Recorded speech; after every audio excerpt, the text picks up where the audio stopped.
Mi yerno cambió la chapa de mi propia casa mientras yo estaba en el médico. Cuando regresé, abrió la puerta con una sonrisa y dijo: «A partir de hoy, doña Graciela, usted necesita pedir permiso para salir. Es por su seguridad». Mi hija estaba a su lado, en silencio, evitando mi mirada. En ese momento, entendí que me había convertido en prisionera en la casa que construí con mis propias manos. Y lo peor aún estaba por venir. Pero antes de continuar, asegúrate de estar suscrito al canal y escribe en los comentarios: ¿desde dónde estás viendo este video? Nos encanta saber hasta dónde llegan nuestras historias. Me llamo Graciela, tengo 71 años y durante 42 años trabajé como enfermera en un hospital público del Seguro Social. Turnos nocturnos, fines de semana, días festivos. Cuidé de cientos de pacientes, sostuve manos de personas moribundas, consolé a familias destrozadas. Cuando me jubilé, hace 3 años, pensé que finalmente tendría paz en la casa que compré sola, ladrillo por ladrillo, con el dinero ganado con el sudor de décadas de trabajo. Esta casa no es grande ni lujosa. 3 recámaras, una sala sencilla, una cocina que remodelé 2 veces con mis propios ahorros, y un patio con un árbol de guayaba que planté cuando mi hija Marisol tenía 5 años. Pero cada centímetro de este lugar fue conquistado por mí. Viuda a los 32 años, crié a Marisol sola después de que mi esposo murió en un accidente de moto. Nunca pedí ayuda a nadie, nunca dependí de ningún hombre, nunca bajé la cabeza. Hasta hace 6 meses. Fue cuando Marisol y su esposo, Javier, vinieron a vivir conmigo. En ese momento, pareció natural, hasta cariñoso. Marisol acababa de perder su empleo en la boutique donde trabajaba. Javier ganaba poco como vendedor y la renta de su departamento se había vuelto imposible de pagar. «Mamá», me dijo esa tarde de domingo, tomándome la mano en la mesa de la cocina. «Estamos en una situación difícil. ¿Crees que podríamos quedarnos aquí contigo unos meses? Solo hasta que nos recuperemos». Miré a mi hija, de 38 años, con los ojos cansados, y no pude decir que no. Ella era todo lo que yo tenía, mi única familia. Claro, mi hija, esta casa siempre ha sido tuya también. Ese fue mi error, el primero de muchos. Javier llegó 3 días después con un camión de mudanza. Trajeron muebles, cajas y objetos que empezaron a invadir mi sala. Él me saludó con un abrazo demasiado apretado y una sonrisa demasiado amplia. «Gracias, suegra. Usted nos está salvando la vida. Se lo vamos a pagar, ya verá». Al principio, realmente parecían agradecidos. Javier arregló la llave del fregadero que goteaba hacía meses, pintó la reja del frente, cambió un foco fundido en el pasillo. Marisol cocinaba, limpiaba y me abrazaba antes de dormir. «Eres la mejor mamá del mundo», me susurraba.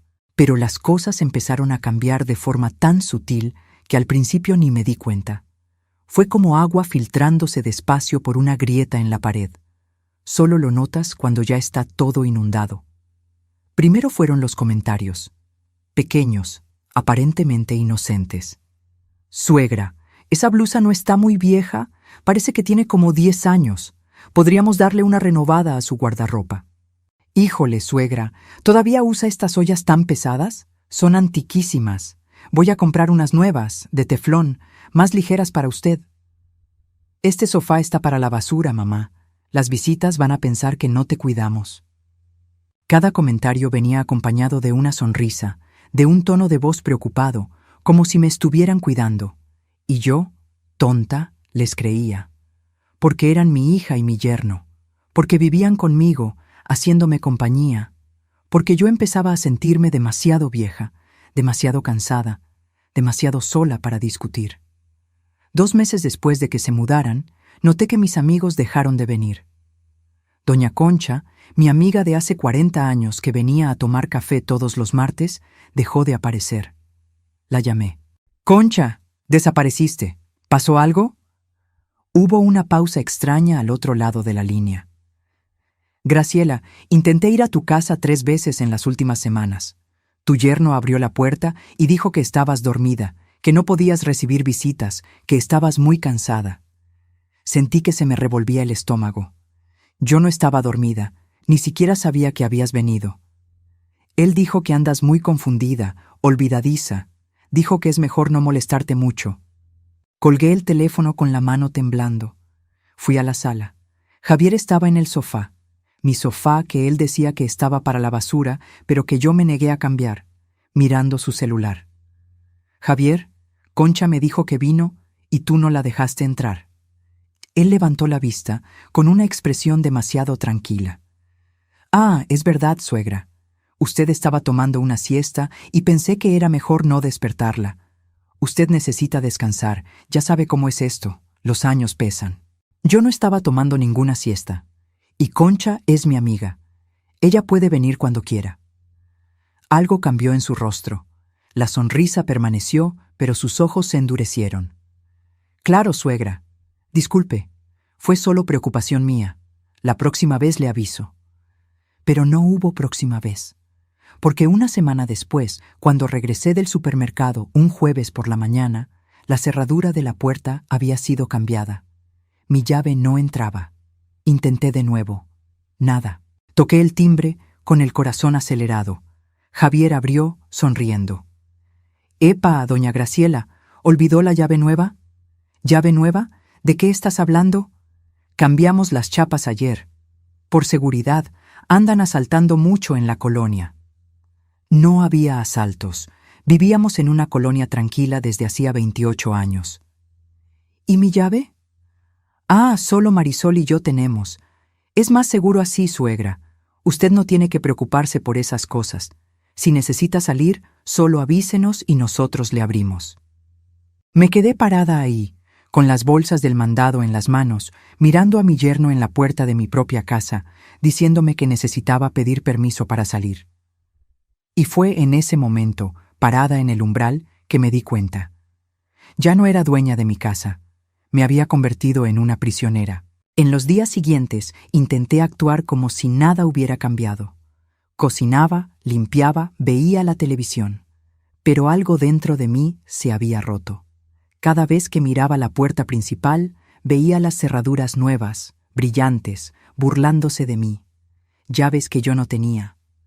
Marisol evitaba mi mirada.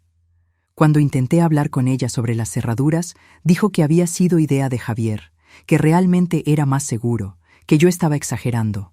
«Mamá, ¿no estás feliz de tener compañía? ¿De no estar más sola en esta casota?»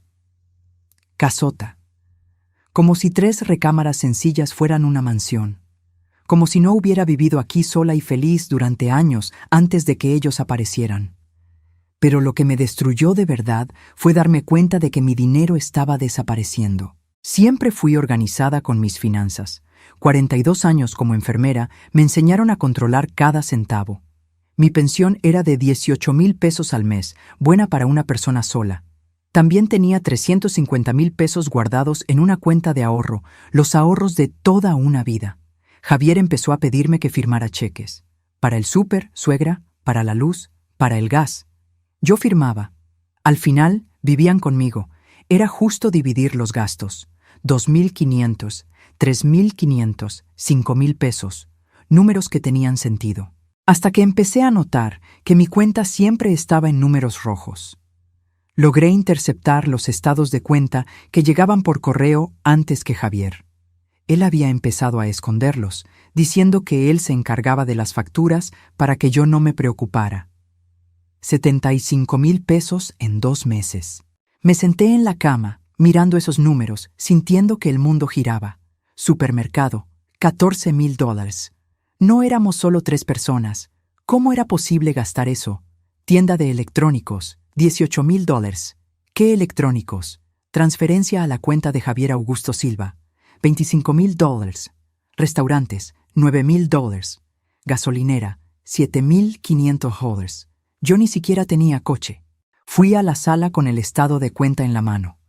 Javier y Marisol estaban viendo la tele, una pantalla plana enorme, nueva, que había aparecido en la pared la semana pasada.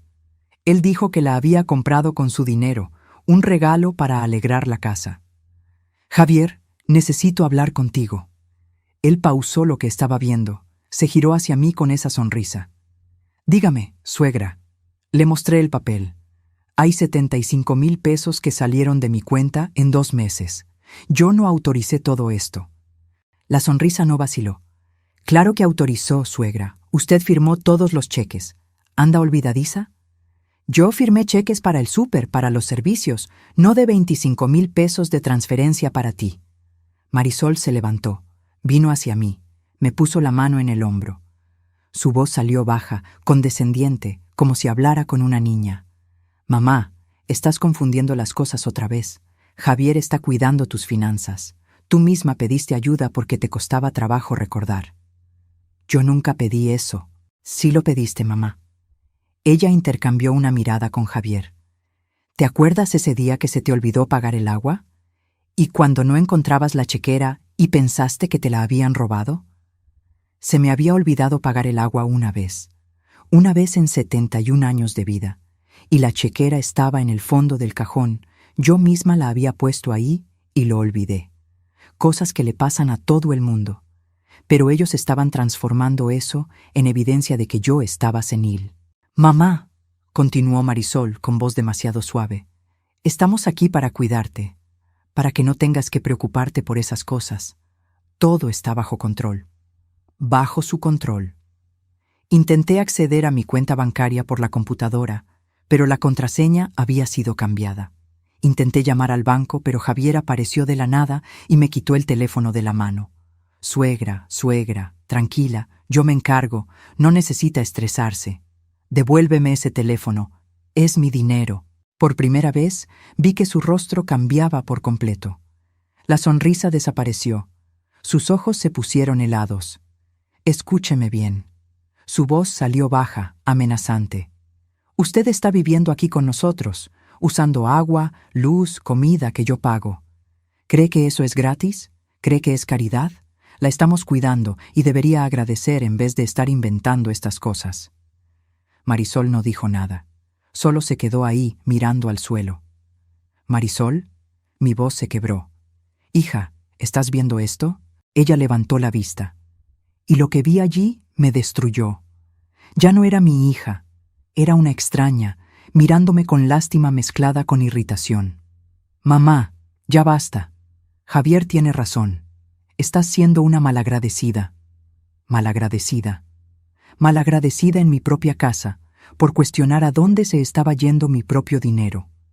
Esa noche, acostada en mi cama, en mi recámara principal que todavía era mía, miré al techo y me di cuenta. Me estaban robando. Sistemáticamente, deliberadamente. Y estaban usando a mi hija para hacerlo. Pero yo no sabía aún que lo peor estaba por venir. Porque 2 semanas después, cuando regresé de una consulta médica a la que Javier insistió en llevarme, descubrí que habían cambiado mi cuarto. Mis cosas estaban todas apiladas en el cuarto de servicio, al fondo del patio. Ese cuarto minúsculo de 2 por 2 metros, que siempre usé como bodega, lleno de cajas viejas y humedad en las paredes. ¿Qué está pasando? Me detuve en la puerta de mi antigua recámara. Había sido completamente transformada. Cama nueva, closet nuevo, todo decorado. Javier salió de adentro, sonriendo. Ah, doña Graciela, es que necesitábamos más espacio, y ese cuartito del fondo es mejor para usted. Más calientito, más acogedor. Ya llevamos sus cosas para allá. Esta es mi recámara desde hace 28 años.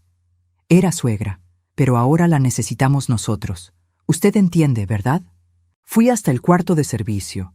Mis ropas estaban tiradas en cajas de cartón. Mi colchón, ese ortopédico que compré después de una cirugía de columna, había desaparecido. En su lugar, un colchón delgado, viejo, manchado. La ventana era minúscula. El olor a humedad se pegaba en la garganta. La pared tenía manchas oscuras de moho. Había un foco colgando del techo, sin pantalla, balanceándose en un cable pelado.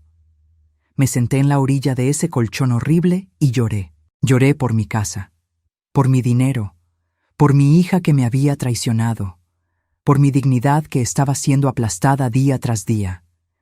Pero en medio de las lágrimas, algo empezó a crecer. Rabia. No la rabia que te paraliza, la rabia que te mueve. Porque yo Graciela Cristina Álvarez, enfermera jubilada, viuda guerrera, mujer que crió a una hija sola, que compró una casa sola, que sobrevivió a 42 años de guardias nocturnas y pacientes muriendo en mis manos. Yo no iba a dejar que 2 parásitos destruyeran todo lo que construí. Esa noche, mientras Javier y Marisol dormían en mi antigua recámara, empecé a trazar un plan, y en los siguientes 2 meses aprendí a ser invisible, a observar, a documentar cada movimiento de ellos. Porque si había una cosa que mis años de enfermería me enseñaron, era paciencia y precisión. Desperté a la mañana siguiente con el cuerpo adolorido. Aquel colchón delgado era una tortura para mi columna que ya tenía problemas. Miré alrededor del cuartucho y sentí el moho entrando en mis pulmones con cada respiración. Pero había tomado una decisión durante la noche. Si iba a salir de esta situación, necesitaba ser inteligente. No podía confrontar a Javier y Marisol de frente. Ellos tenían el control de la casa, de mi dinero, y mi propia hija estaba de su lado. Necesitaba pruebas, necesitaba aliados, necesitaba un plan. Me levanté, me puse una ropa vieja a propósito y fui a la cocina. Javier estaba tomando café, con el periódico abierto en la mesa. Mi mesa, usando mi taza favorita, esa de Talavera que me regaló mi madre. «Buenos días, suegra». Sonrisa amplia. «¿Durmió bien en el cuartito?» Respiré hondo, me tragué el coraje. «Dormí, gracias». Él me miró de arriba a abajo. «Trae una cara de cansada. ¿Quiere que le haga una cita con el médico?» «No hace falta, estoy bien». Agarré pan, mantequilla, me hice un café de olla. Noté que había compras nuevas en el refrigerador. Quesos importados, vinos caros, jamón serrano, cosas que yo nunca compraba porque eran carísimas. Todo comprado con mi dinero. Marisol apareció en bata, despeinada, bostezando. Apenas me miró, fue directo al refri, agarró un jugo de naranja orgánico que costaba 80 pesos la botella. «Mamá, hoy voy a salir a ver a unas amigas. Tú quédate tranquila aquí». Como si yo necesitara permiso para estar tranquila en mi propia casa. Esperé a que terminaran el desayuno y salieran, Javier al trabajo, Marisol a donde sea que fuera. Entonces empecé. Primero, busqué documentos. Sabía que Javier guardaba cosas importantes en algún lugar. Revolví cajones discretamente, armarios, hasta encontrarla. Una carpeta negra dentro del closet de la recámara, mi recámara que ahora era de ellos. Adentro, estados de cuenta. Mis estados de cuenta. Y descubrí que era peor de lo que pensaba.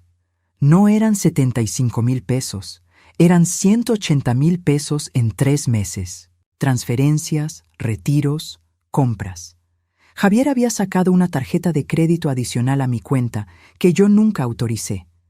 El límite era de 60,000 pesos y estaba todo topado. Compras en tiendas departamentales, restaurantes de lujo, hasta un viaje a Acapulco que hicieron el mes pasado, diciendo que era con el dinero que Javier había recibido de una comisión. Mentira. Todo mentira. Fotografié cada página con mi celular viejo. Javier me había dado un smartphone nuevo, más moderno, diciendo que era más fácil de usar. Pero yo mantuve el antiguo escondido en el fondo de una caja en el cuarto de servicio. Un celular viejo que ellos ni sabían que existía. Seguí buscando y encontré más. Conversaciones impresas, correos electrónicos entre Javier y Marisol. Se me revolvió el estómago al leer.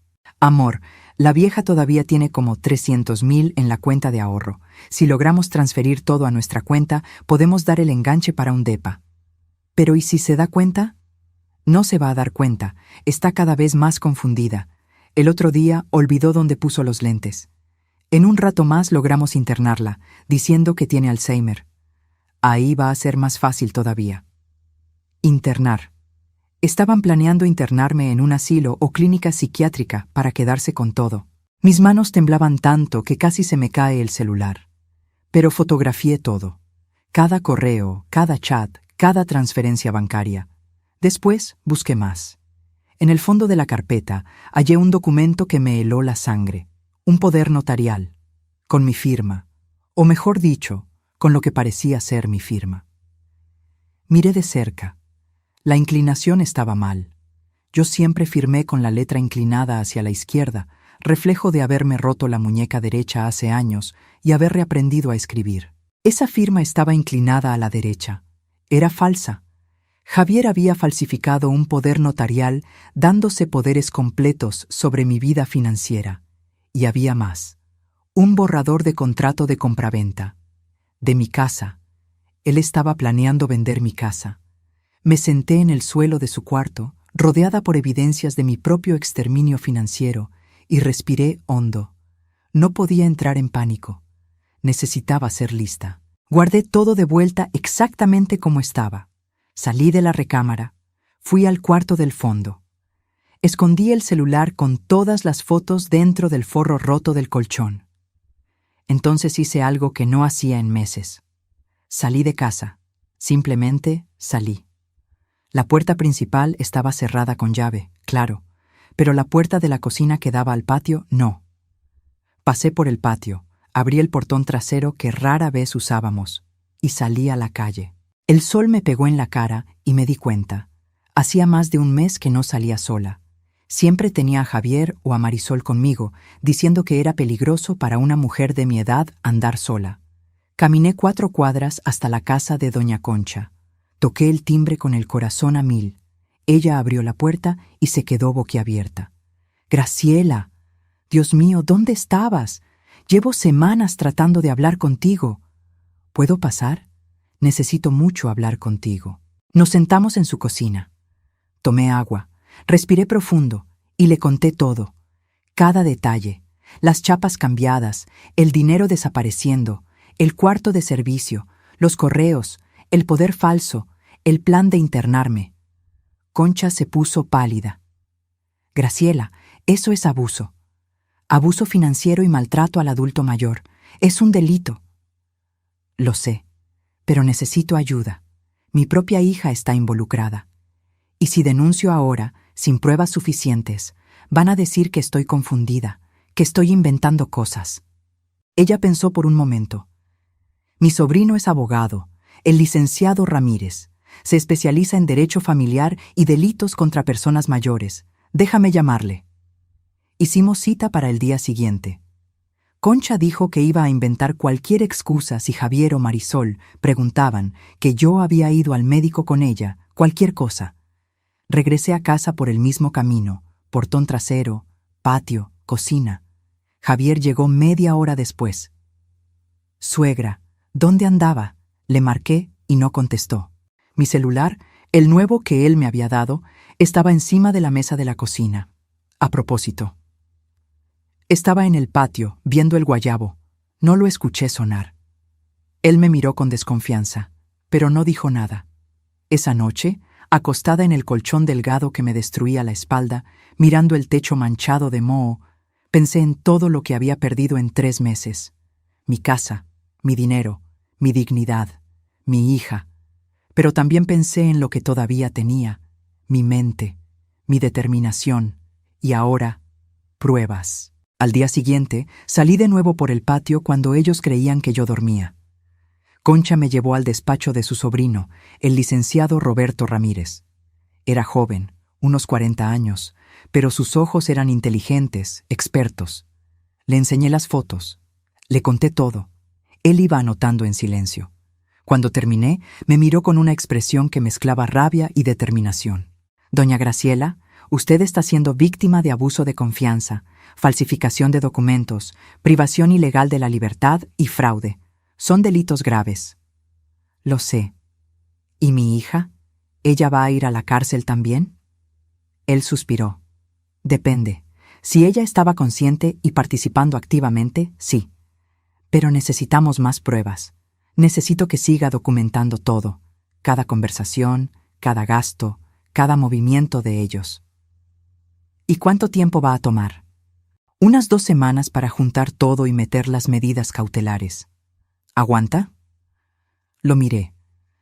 71 años de vida me enseñaron a aguantar muchas cosas. Aguanto. Las 2 semanas siguientes fueron las más difíciles de mi vida. Tuve que fingir que nada pasaba, que yo seguía siendo la viejita confundida y manipulable que ellos creían que era. Hasta exageré. Empecé a preguntar las cosas 2 veces, a olvidar nombres a propósito, a parecer más frágil. A Javier le encantó. Bajó la guardia completamente. Dejaba documentos tirados. Hablaba por teléfono sin cerrar la puerta. Una vez lo escuché platicando con alguien sobre vender mi casa en 2.500.000 pesos, repartirse el dinero y deshacerse del problema. El problema era yo. Grabé la conversación en el celular viejo. Temblaba tanto que casi se me cae el aparato, pero lo logré. Marisol estaba cada vez más distante. Apenas me miraba. Salía temprano, volvía tarde, siempre con bolsas de compras, ropa nueva, zapatos caros, todo pagado con mi dinero. Una tarde, llegó con una chamarra de piel que debía costar unos 12.000 pesos.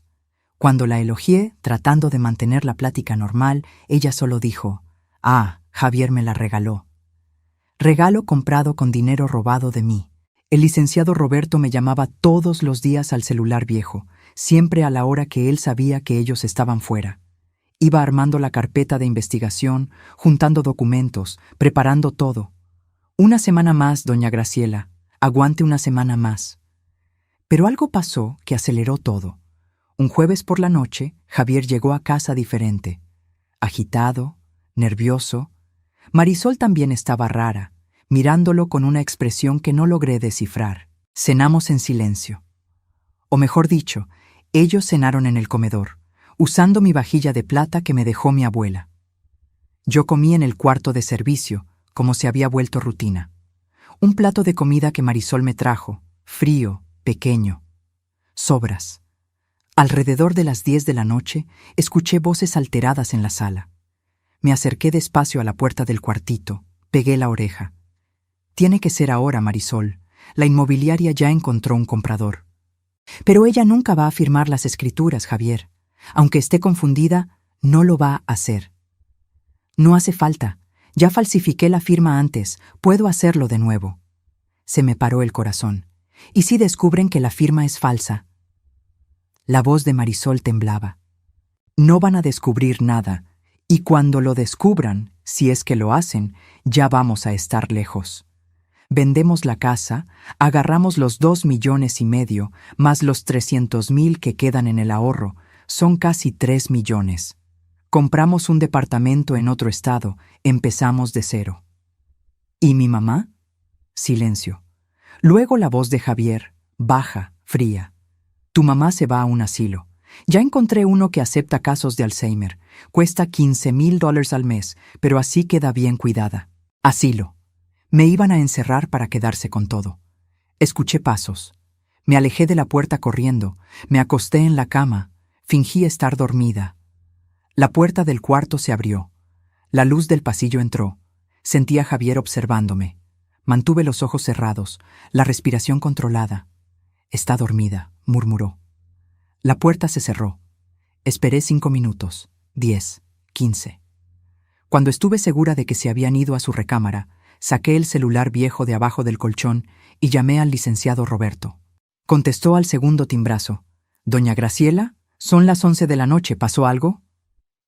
Le conté de la conversación, del plan de vender la casa, de internarme. «Van a actuar rápido, licenciado. No tenemos más tiempo». Lo escuché respirar hondo del otro lado. «Está bien. Mañana temprano voy a solicitar una medida cautelar de urgencia. Voy a pedir el congelamiento de todas las cuentas, la suspensión de cualquier trámite con la casa y una orden de restricción para sacarlos de ahí». ¿Orden de restricción? Voy a sacarlos de su casa, doña Graciela, pero necesito que aguante 24 horas más. ¿Puede? Miré alrededor del cuartucho inmundo donde me habían aventado. Pensé en todo lo que había perdido, en todo lo que me habían robado. Puedo. Pero no necesité 24 horas, porque a las 2 de la mañana de esa misma noche, Javier golpeó la puerta del cuarto de servicio. Golpeó con fuerza, con violencia. «Doña Graciela, despierte, necesito hablar con usted ahora». Me levanté asustada. Abrí la puerta. Él tenía los ojos rojos, estaba borracho, con un papel en la mano. Las escrituras de la casa. «Firme aquí». Me estrujó el papel en la cara. «Firme ahora». «Javier, Son las 2 de la mañana. ¿De qué estás hablando? «¡No se haga la tonta, vieja!», gritó. Nunca lo había visto gritar así. «Usted sabe perfectamente de qué estoy hablando.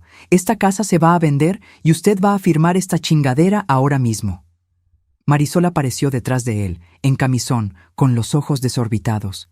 «Javier, cálmate. Así no». «¡Cállate, Marisol!». Se giró hacia ella, luego hacia mí de nuevo. «¿Crees que no sé que estás tramando algo? ¿Crees que no me di cuenta de que te salías a escondidas por el patio? ¿Crees que soy idiota?». Se me heló la sangre, lo sabía. ¿Va a firmar o no? Dio un paso amenazante hacia mí. «No voy a firmar». Lo que pasó después fue rápido. Me empujó, choqué contra la pared.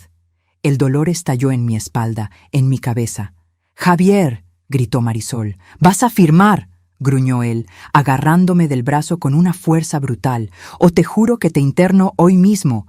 Voy a decir que estás loca, violenta, que necesitas que te amarren». Lo miré a los ojos y lo vi. Era capaz.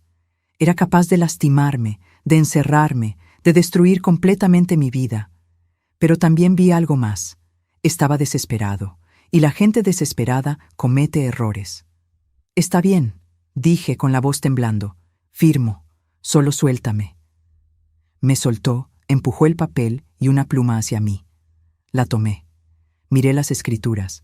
Miré a Marisol, que estaba llorando ahora, recargada en la pared.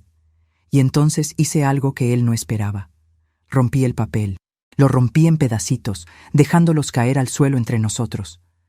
El silencio que cayó fue mortal. Javier se puso morado de coraje. Levantó la mano. Me iba a pegar, yo sabía que iba a hacerlo. Pero antes de que pudiera grité. Grité fuerte, con toda la fuerza de mis pulmones. «¡Auxilio! ¡Ayúdenme! ¡Me están agrediendo!». Y seguí gritando. Javier me miró, aterrorizado ahora. Los vecinos, las casas estaban pegadas. Alguien iba a oír. «¡Vieja loca!», escupió, y salió del cuarto, empujando a Marisol por delante.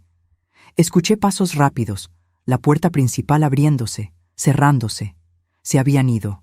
Caí al suelo, temblando, adolorida, pero viva. Y entonces llamé al licenciado Roberto de nuevo. «Licenciado, lo necesito aquí. Ahora». Me agredió. Y estoy segura de que los vecinos oyeron todo. El licenciado Roberto llegó 40 minutos después, acompañado de una patrulla. Doña Marta, mi vecina del 23, también había llamado a la policía después de escuchar mis gritos.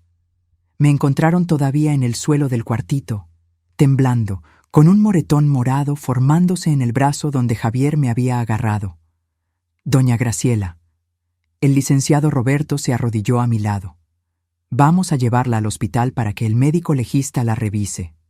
Es importante documentar las lesiones». Uno de los policías miró alrededor del cuarto, luego hacia la casa. Vio la diferencia.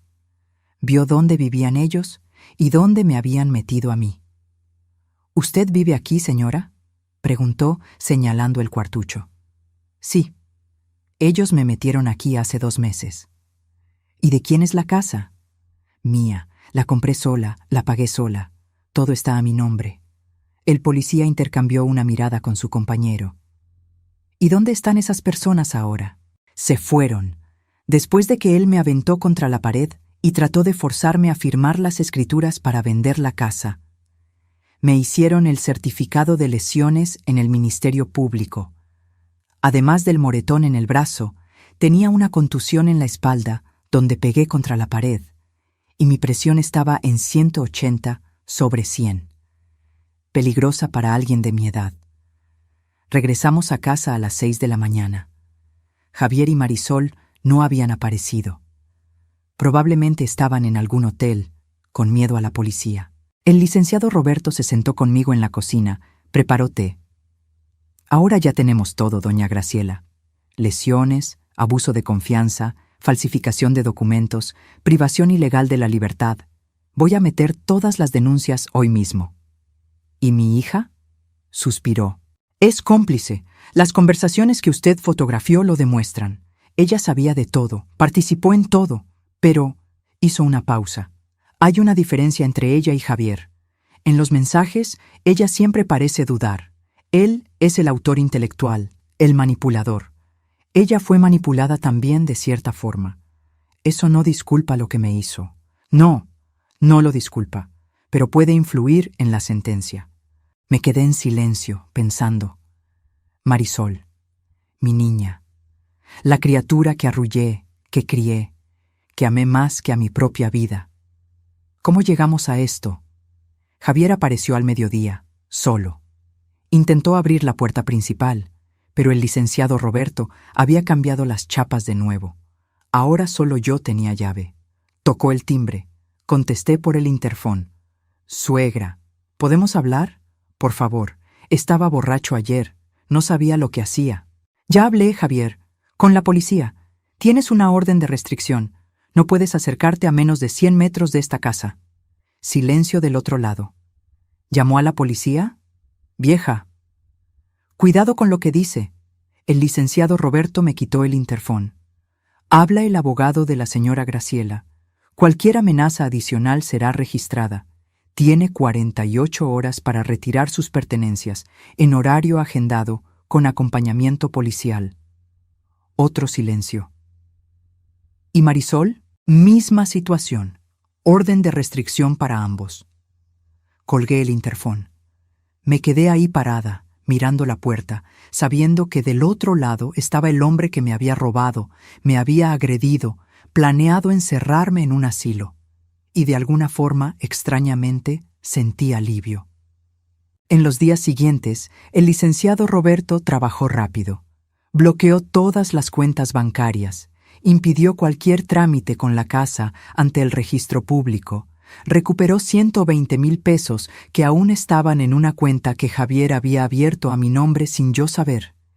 El resto, casi 200,000 pesos, se lo habían gastado. Ropa, restaurantes, viajes, electrónicos, todo esfumado. Podemos demandar para que le paguen, explicó Roberto. Pero la verdad es que no tienen dinero.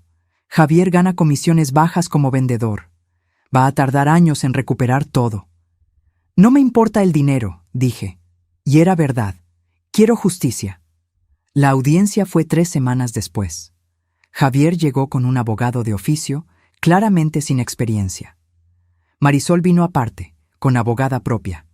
Cuando vi a mi hija, se me apachurró el corazón. Estaba flaca, pálida, con ojeras profundas. Nuestros ojos se encontraron un segundo. Ella empezó a llorar. La jueza era una mujer de unos 50 años, expresión seria, lentes de pasta gruesa. Entonces, empezó mirando el expediente. Tenemos aquí acusaciones de fraude, falsificación de documentos, violencia familiar y lesiones. ¿Es correcto, licenciado? Sí, su señoría. Y tenemos todas las pruebas. Estados de cuenta, grabaciones, correos, peritaje caligráfico de la firma falsa en el poder notarial, certificado médico de lesiones. La jueza miró a Javier. ¿Tiene algo que decir?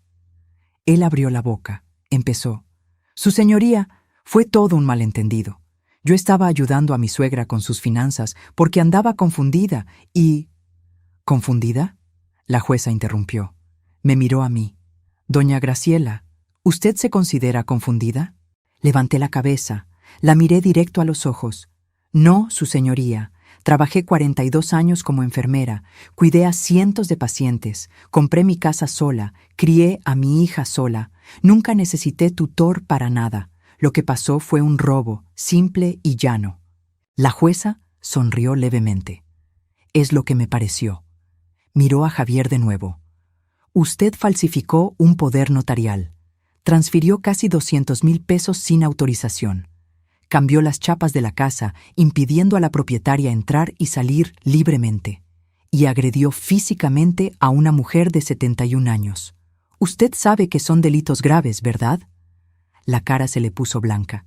Yo puedo devolver el dinero. ¿Con qué dinero? Según los autos, usted no tiene bienes, no tiene ahorros. Se giró hacia Marisol. ¿Y usted, Marisol? Hija única de la víctima. ¿Qué tiene que decir? Marisol lloró más fuerte. Yo no quería que las cosas llegaran a este punto. Yo amo a mi mamá. Le juro que la amo. Pero Javier decía que ella se estaba enfermando, que necesitaba cuidados, que la estábamos ayudando y robando, completó la jueza. ¿Usted sabía de las transferencias? ¿De la venta de las antigüedades? Marisol bajó la cabeza. Sabía. ¿Y no le pareció mal? ¿Yo? Javier decía que era para nuestro futuro, que mi mamá no necesitaba tanto dinero, que robarle a su propia madre era aceptable. La jueza suspiró. Aquí no va a haber acuerdo. Voy a dictar sentencia conforme a derecho. Y ustedes dos, miró a Javier y Marisol, deberían rezar. La sentencia salió 4 meses después. El proceso fue rápido, porque las pruebas eran irrefutables. Fotos, grabaciones, estados de cuenta, peritaje de la firma. Javier fue condenado a 5 años y 2 meses de prisión. Fraude, falsificación, violencia familiar equiparada y lesiones. Tendría que restituir el dinero robado, más una indemnización por daños morales. Como no tenía dinero, le embargaron lo poco que tenía. Un coche viejo que todavía debía, sus cosas personales, apenas juntaron 30,000 pesos. Va a pasar años pagando esa deuda. Tal vez nunca termine. Marisol recibió una sentencia más leve.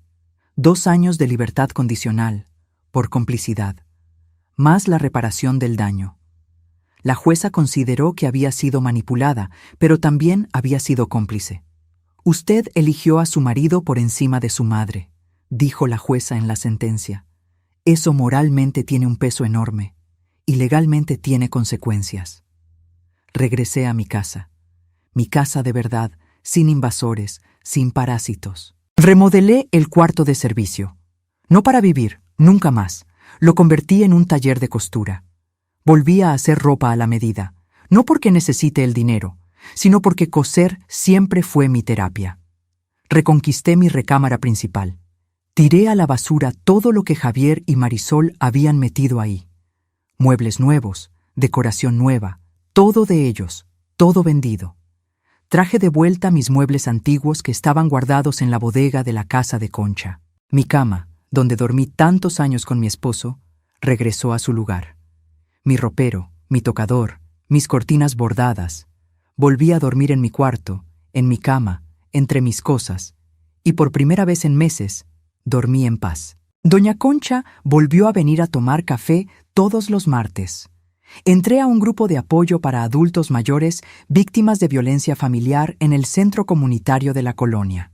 Cuento mi historia a otras personas que pasaron por lo mismo. Ayudo, oriento, muestro que es posible reaccionar. Una señora de 83 años me buscó el mes pasado. Estaba en la misma situación, su nieto viviendo con ella, robándole la pensión, vendiendo cosas de la casa. La llevé con el licenciado Roberto. Hoy ella está recuperando su vida también. Se volvió mi misión, ayudar a otros ancianos que están siendo abusados y no saben cómo defenderse. Marisol intentó llamarme algunas veces. No contesté, mandó cartas, no las abrí. Apareció en la puerta una vez, llorando, implorando perdón. La miré a través del vidrio de la puerta. Mi hija, la niña que cargué en brazos, que enseñé a leer, a escribir, que consolé cuando su papá murió, por quien trabajé dobles turnos para darle una vida mejor, y que me traicionó de la forma más cruel posible. Mamá, por favor, imploraba del otro lado de la puerta. Perdóname, estaba ciega, estaba mal, terminé con Javier, estoy yendo a terapia, quiero recuperar nuestra relación. Abrí la puerta, me quedé ahí, mirándola.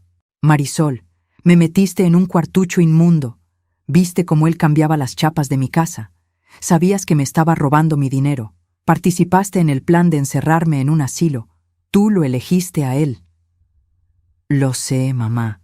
Lo sé y me arrepiento todos los días. Pero eres mi mamá. ¿No puedes perdonarme?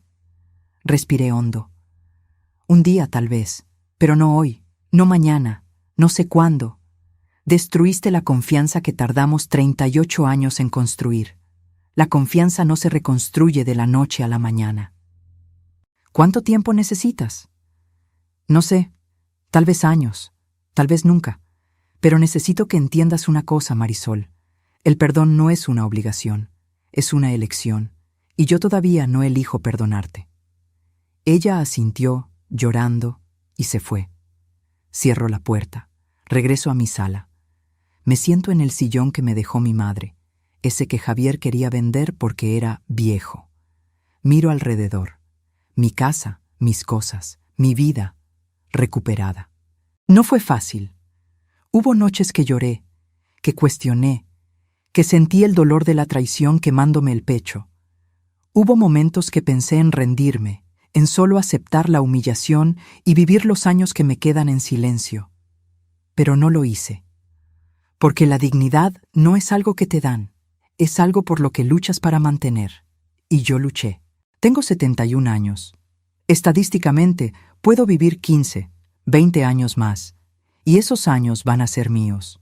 Van a ser vividos en mi casa, con mis reglas, rodeada de mis recuerdos y de las personas que realmente me quieren, sin mentiras, sin manipulación, sin abuso. El licenciado Roberto todavía viene a comer conmigo todos los viernes. Se volvió tradición. Él trae el vino, yo hago mole o pasta. Platicamos de la vida, de casos que él está defendiendo, de otros ancianos que logramos ayudar. Usted salvó su propia vida, doña Graciela, me dijo en uno de esos viernes, y ahora está salvando la vida de otros. Eso es más que justicia, es propósito. Propósito. Me gusta esa palabra, porque durante años mi propósito fue criar a mi hija, después fue trabajar, cuidar pacientes, después fue solo existir, sobrevivir. Pero ahora mi propósito es mostrar que los viejos no somos víctimas fáciles, que tenemos derechos, voz, fuerza, que podemos, sí, defendernos y ganar. 6 meses después de la sentencia, pasó algo inesperado.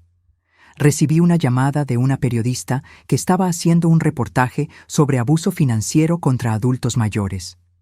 Doña Graciela, el licenciado Roberto me pasó su contacto. Dijo que usted tiene una historia poderosa y que acepta compartirla para ayudar a otras personas. Dudé. Exponer mi vida, mi dolor, mi humillación públicamente, daba miedo. Pero pensé en las otras víctimas, en la gente que está pasando por lo que pasé y no sabe que puede reaccionar. Sí, dije, acepto contar mi historia. El reportaje salió en un periódico grande, primera plana de la sección de ciudad, mi foto, mi nombre, mi historia completa. Cómo fui robada por mi propia hija y mi yerno, cómo fui refundida en un cuarto de servicio, cómo casi fui internada en un psiquiátrico, y cómo peleé de vuelta. La repercusión fue inmensa. Mi teléfono no paró de sonar durante una semana. Gente queriendo contar historias similares. Ancianos pidiendo ayuda. Hijos pidiendo disculpas por haber hecho cosas parecidas con sus padres. Un canal de televisión me buscó para una entrevista. Acepté. Me senté en ese estudio, con las cámaras apuntándome, y conté todo de nuevo. ¿Qué le diría a otros adultos mayores que están pasando por una situación similar?, preguntó la conductora. Miré directo a la cámara. Que no están solos, que el abuso no es amor, que el control no es cuidado, y que ustedes tienen derechos, tienen voz, tienen fuerza. Busquen ayuda, llamen a la policía, busquen un abogado, no acepten ser tratados como objetos desechables en manos de personas que deberían protegerlos. Cuando el programa salió al aire, mi teléfono explotó de nuevo. Cientos de mensajes, correos, cartas. Una señora de 75 años escribió: «Gracias por darme el valor para denunciar a mi hijo. Pensé que estaba sola. Pensé que nadie me iba a creer». Otra, de 68 años. Mi nuera estaba haciendo exactamente lo mismo conmigo. Vi su entrevista y al día siguiente llamé a la policía. Ahora estoy recuperando mi vida. Cada mensaje me emocionaba. Cada historia me recordaba por qué había elegido exponer la mía. El licenciado Roberto creó un proyecto pro bono en su despacho, exclusivo para casos de abuso contra ancianos. Ya ayudó a más de 30 personas en 6 meses. Usted empezó un movimiento, doña Graciela, me dijo. La gente está despertando ante este problema. Empecé a dar pláticas. centros comunitarios, asociaciones de jubilados, iglesias. Siempre gratis, siempre con el mismo objetivo: educar, alertar, empoderar. Conozcan sus derechos, digo en cada charla. Conozcan la ley. Sepan que el abuso de confianza es delito. Sepan que la falsificación es delito. Sepan que la privación de libertad es delito. Y principalmente, sepan que ustedes merecen respeto. Algunas personas me preguntan si no tengo miedo de represalias, si no tengo miedo de que Javier salga de la cárcel y venga por mí. No, respondo, porque ahora ya no estoy sola. Tengo una red de apoyo, tengo amigos, abogado, visibilidad, y principalmente tengo mi propia fuerza de vuelta. 9 meses después de la sentencia, Marisol apareció de nuevo. Esta vez no golpeó la puerta llorando. Envió una carta. La abrí con las manos temblorosas. Mamá, sé que no merezco tu perdón. Sé que lo que hice fue imperdonable. Pero necesito que sepas que todos los días despierto odiándome por lo que te hice. Terminé con Javier el día de la sentencia. Estoy yendo a terapia desde hace 7 meses. Estoy trabajando de nuevo, pagando mi propia vida, tratando de entender cómo me convertí en la persona que fui. No espero que me perdones. Solo espero que un día puedas mirarme sin sentir asco. Y que sepas que la niña que criaste todavía existe aquí adentro, enterrada bajo capas de errores y vergüenza.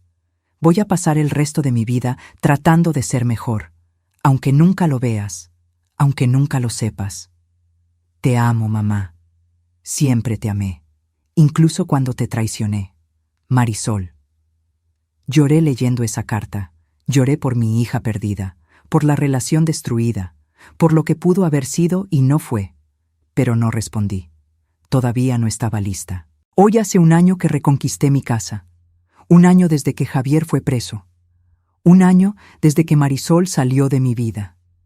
Estoy sentada en el patio, regando el guayabo. Está cargado de frutas, amarillas, dulces. Corto algunas. Me las como ahí mismo, sintiendo el sabor de la infancia de Marisol, de los domingos en familia que tuvimos antes de que todo se derrumbara. A veces la extraño, a mi niña, no a la mujer que me traicionó, sino a la niña que fue. Y me pregunto si un día voy a lograr separar a una de la otra. El licenciado Roberto dice que el perdón es un proceso, no un evento, que no pasa en un día, en una decisión, pasa en capas, despacio, cuando menos lo esperas. Tal vez tenga razón, porque ayer, por primera vez en 1 año, agarré el teléfono y marqué su número. No llamé, solo marqué los dígitos, me quedé ahí, mirando la pantalla, con el dedo sobre el botón de llamar, y no apreté, pero tampoco borré el número. Es un comienzo, creo. Entré a un curso de pintura, siempre quise aprender y nunca tuve tiempo. Ahora tengo. Pinto flores, paisajes, el guayabo de mi patio. No soy buena, pero no importa. Es mío, es mi elección, es mi alegría. Volví a frecuentar la iglesia, después de años alejada. No por religión necesariamente, sino por la comunidad, por la gente, por la conexión.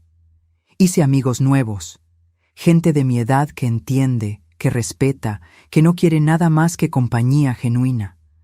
Y descubrí que soledad y solitud son cosas completamente diferentes.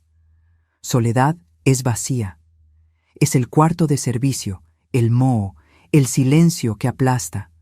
Solitud es plena. Es elegir estar sola porque es bueno. Es paz, es libertad. Aprendí a amar mi solitud. Sigo ayudando a otros ancianos. Sigo dando pláticas. Sigo trabajando con el licenciado Roberto en los casos pro bono. Ya son más de 60 personas a las que ayudamos a librarse de situaciones abusivas. Cada una de esas historias podría ser la mía. Y eso me recuerda todos los días la suerte que tuve de haber reaccionado, de haber luchado, de haber ganado. Porque no todos tienen esa suerte. Algunos mueren en cuartos inmundos, aislados, robados, olvidados. Algunos nunca encuentran al licenciado Roberto de sus vidas. Por eso sigo luchando, no solo por mí, sino por ellos. Si estás leyendo esto, o mejor, viendo esto, y reconoces esta historia en tu vida o en la vida de alguien que amas, sábete. No estás solo.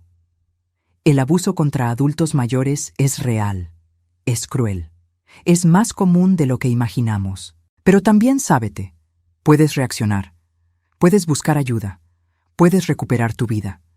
Nunca es tarde para levantarse, nunca es tarde para decir no, nunca es tarde para recuperar tu dignidad. Y si eres hijo, hija, nieto, nieta, mira a los ancianos a tu alrededor. Realmente míralos. Pregunta si están bien, de verdad bien, porque a veces la persona está gritando por ayuda en silencio y solo necesita a alguien que escuche. ¿Y yo? Yo voy a seguir viviendo, cosiendo, pintando, ayudando a otros, regando mi guayabo. Voy a seguir siendo Graciela, no la víctima, no la pobrecita, no la vieja confundida que intentaron crear, sino la Graciela fuerte, independiente, guerrera. La Graciela que construyó una vida con sus propias manos y que, cuando esa vida fue atacada, peleó de vuelta y ganó. Porque la dignidad no es algo que te dan, es algo que reclamas, es algo que proteges, es algo que nunca, nunca dejas que nadie te quite. ¿Y yo? Yo recuperé la mía y voy a guardarla por el resto de mis días. Ahora, si te gustó esta historia, haz clic en suscribirse y dime en los comentarios qué parte te dejó con la boca abierta. Y no olvides convertirte en miembro para tener acceso a videos exclusivos que no subo aquí. Te espero allá.